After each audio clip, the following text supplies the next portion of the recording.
तो बच्चों, आज हम विसर्ग संधि के बारे में विस्तार से बात करेंगे। अभी तक हमने स्वर संधि और व्यंजन संधि को सीखा है। अब हम विसर्ग संधि को ध्यान से देखते हैं। विसर्ग का अर्थ होता है ये जो दो डॉट्स लगते हैं किसी शब्द के बाद में, इसे विसर्ग कहते हैं। तो स्वरों और व्यंजनों के साथ विसर्ग के मेल से विसर्ग में जो विकार होता है या परिवर्तन होता है, उसे विसर्ग संधि कहते हैं। इसे ध्यान से समझ लो, शब्दों को समझोगे तो आपको बहुत अच्छी से समझ आएगा कि विकार शब्द का मतलब होता है कुछ परिवर्तन आ जाना, कुछ चेंज आ जाना। तो जब स्वरों और व्यंजनों के साथ ये ऐसा वाला जो विसर्ग होता है, इसके मेल से विसर्ग में जो विकार, जो भी परिवर्तन होता है, उसे विसर्ग संधि कहते हैं। ये बात समझ में आ गई। तो अब हम आगे चलते हैं। जैसा कि ये उदाहरण देख लेते हैं एक बार। जैसे दुह बल, दु में विसर्ग लगा हुआ है और धन बल है, तो बल के साथ दु मिलने से जो विसर्ग है वो र में बदल गया, तो दुर्बल हो गया। र जो है वो आधा हल वाला है, तो विसर्ग का र बन गया, दुर्बल हो गया। निह प्राण है, यहाँ पर भी विसर्ग है, लेकिन इसका इस वाले विसर्ग को हमने षटकोण वाले श में बदल दिया, तो निष्प्राण हो गया। इस तरह से शब्द बन जाता है, यानी विसर्ग के स्थान पर श बन गया, यानी श में विसर्ग परिवर्तित हो गया। यहाँ पे र में परिवर्तित हो गया विसर्ग। अब आगे देखें विसर्ग संधि के मुख्य नियम। इसके भेद नहीं होते, इसके नियम होते हैं। नियमों को ध्यान से समझना होता है। पहला नियम यह है कि यदि ओ, अगर ओ आया हुआ, ओ कैसे बना? यदि विसर्ग से पहले अ तथा परे भी आ हो, विसर्ग से पहले भी आ हो और विसर्ग के बाद भी आ हो, या किसी किसी वर्ग के तीसरे, चौथे, पांचवें वर्ण, जैसे ग, घ, ङ, ज, झ, ञ, ऐसी ड, ढ, ण, ऐसी द, ध, न, है ना, और ब, भ, म। उसके अलावा य, र, ल, व, श में से कोई वर्ण हो, तब विसर्ग का ओ हो जाता है। ठीक है, ध्यान से समझो कि किसी भी वर्ग का तीसरा, जैसे क, ख, ग है, तो ग से शुरू हो गया, तो ग, घ, ङ। ऐसे च वर्ग का तीसरा वर्ण ज होता है, तो ज, झ, य। ऐसे ट वर्ग का तीसरा वर्ण ड होता है, तो ड, ढ, ण। ऐसे त वर्ग का तीसरा वर्ण द होता है, तो द, ध, न, है ना। प वर्ग का तीसरा वर्ण ब होता है, तो ब, भ, म। ऐसे वर्ण हो तथा य, र, ल, व, श में से, एक होता है ना अंतस्थ व्यंजन, य, र, ल, व, श में से कोई वर्ण हो, तब विसर्ग का ओ हो जाता है। ये ध्यान से देखो, ओ हो जाता है। जैसे यशः अभिलाषी, यशो अभिलाषी, विसर्ग का ओ हो गया। अब ये आप कहेंगे कि इधर भी आ कैसे? विसर्ग से पहले यश, श में भी अ की साउंड आ रही है ना, श पूरा है, तो अ स्वर मिला हुआ है, इसका मतलब विसर्ग से पहले भी अ है और विसर्ग के बाद भी अ है, अभिलाषी का आ। तो ऐसी स्थिति में विसर्ग का ओ हो जाता है, यशो अभिलाषी।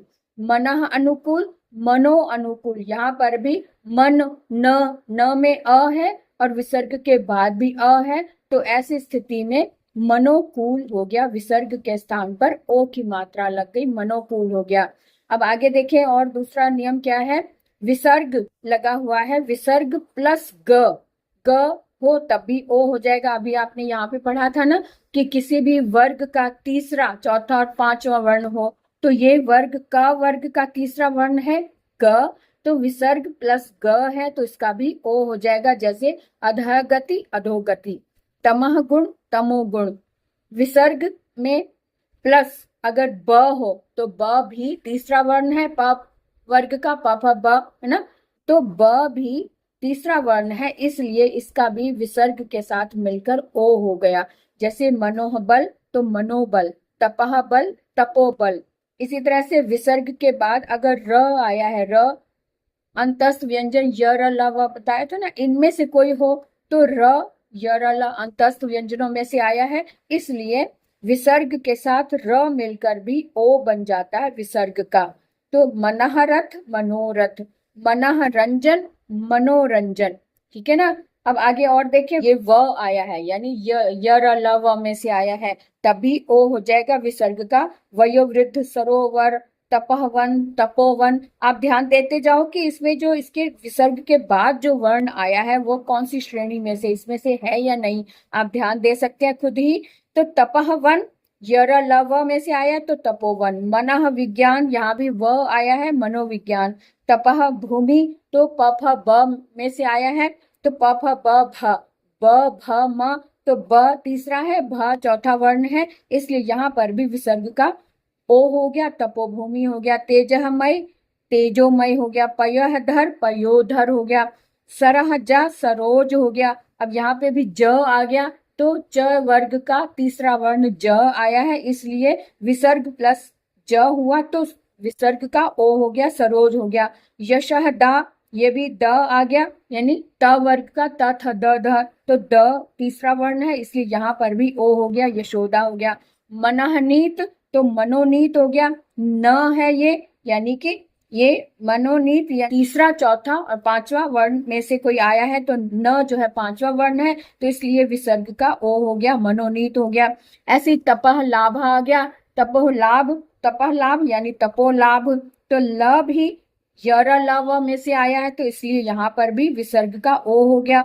मनः योग, ये य भी यर लव में से आया है इसलिए मनोयोग हो गया। मनः हर, ह भी यर लव ह में से आया है इसलिए मनोहर हो गया। तो आपने देखा कि विसर्ग का ओ कब बनता है, ये सारे इसके नियम कंठस्थ कर सकते हैं। विसर्ग का र कब होता है ये अब हम देखेंगे।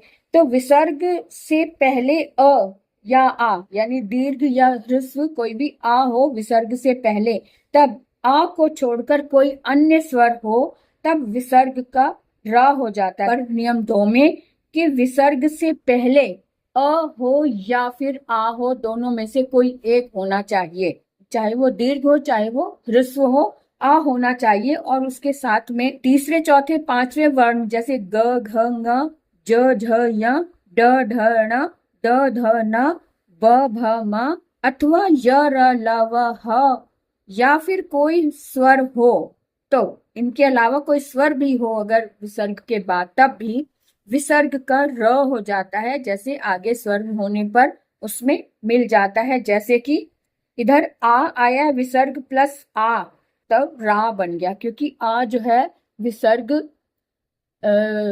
विसर्ग के स्थान पर तो र बना, लेकिन र में आ स्वर मिला तो र में आ की मात्रा हो गई। जब विसर्ग का र होता है तो उस र में हल लगता है, लेकिन जब उसमें कोई स्वर मिल जाता है तो उसकी मात्रा इसमें लग जाती है, रा हो गया।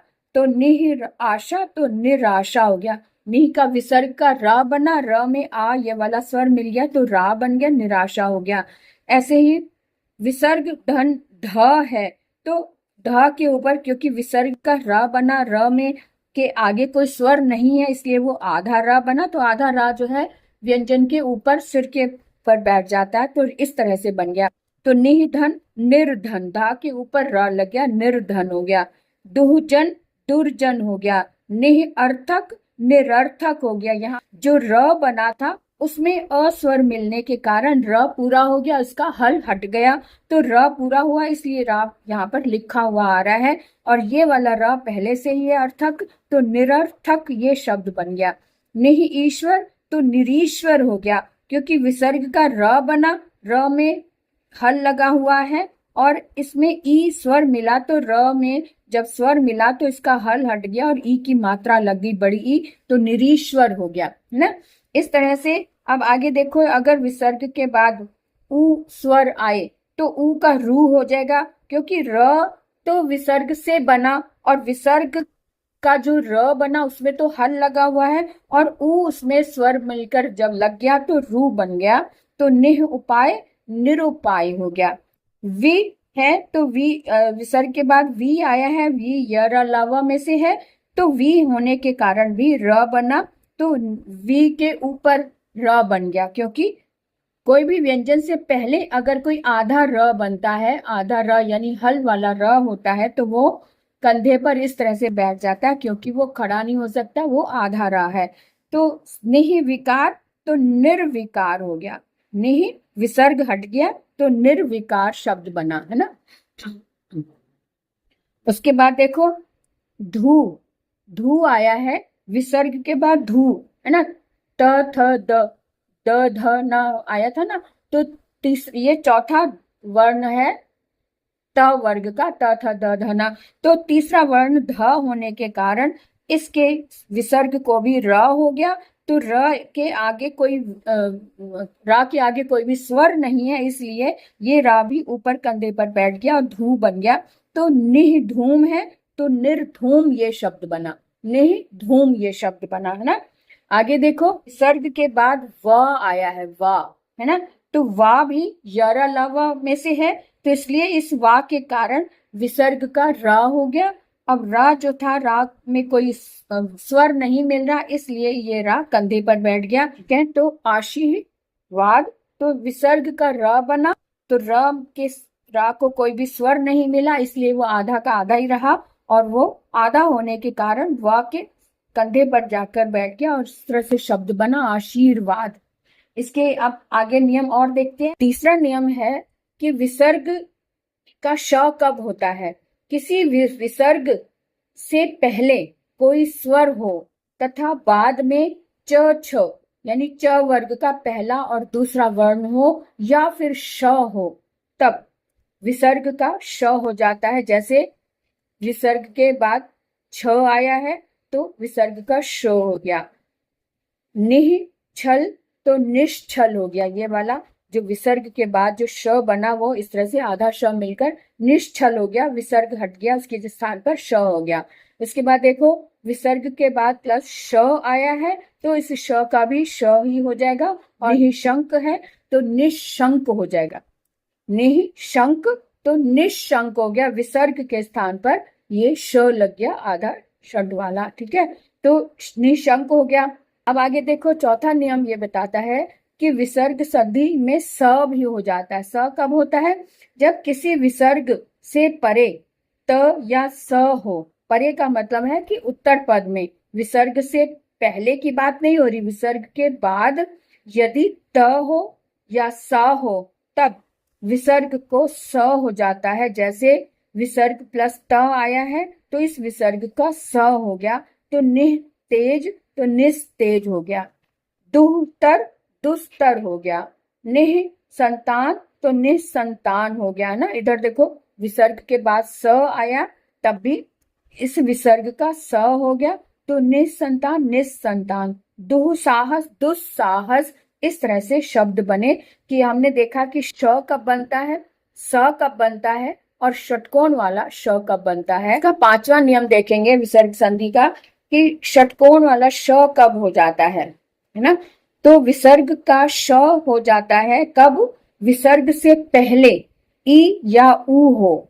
अभी तक हमने अ की बात देखी थी कि अगर विसर्ग से पहले अ या आ हो, है ना। अब यहाँ पर यह है कि स्वर हो लेकिन ई या ऊ हो। विसर्ग से पहले अगर ई स्वर आया है या ऊ स्वर आया है तब, और उसके बाद यानी उत्तर पद में क ख यानी किसी भी वर्ग का पहला और दूसरा वर्ण, त वर्ग का ट ठ दूसरा और पहला और दूसरा वर्ण, प वर्ग का भी पहला और दूसरा वर्ण आए में से कोई हो तब विसर्ग का श हो जाता है। ध्यान से देखो विसर्ग संधि में षटकोण वाला श तब होता है जब विसर्ग से पहले ई या ऊ स्वर हो, इनमें से कोई एक हो, और उसके बाद उत्तर पद में यदि क ख आया है, क वर्ग में से पहला दूसरा वर्ण आया है ना, ट वर्ग में से भी पहला दूसरा आया है, प वर्ग में से भी पहला और दूसरा वर्ण आया है, तब